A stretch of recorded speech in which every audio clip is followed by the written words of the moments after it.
चारभाटी ग्राम रीसा गुरुंक अन्न प्रसाद उपलक्षे अष्टप्रहरी नामयज्ञ अनुष्ठित।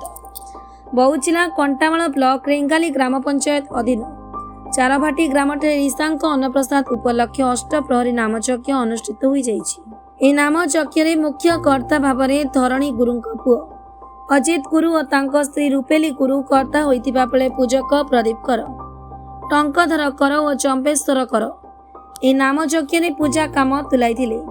ए नामयज्ञ देखा आखपाख अंचल लोकों बहुत भीड़ जमी। नामयज्ञ समस्त ग्रामवासी सहयोग करते। चारभाटी रीसा गुरु अन्नप्रसाद उपलक्षे अष्टप्रहरी नामयज्ञ बहुत खुशी लोक भोग खाई बहुत दूर दूरांतर आसिक महाप्रभु दर्शन करी नाम देखी धरणी गुरु चारभाटी। बौचिला प्रतिनिधि वासुदेव सांडों का रिपोर्ट साई सत्य न्यूज।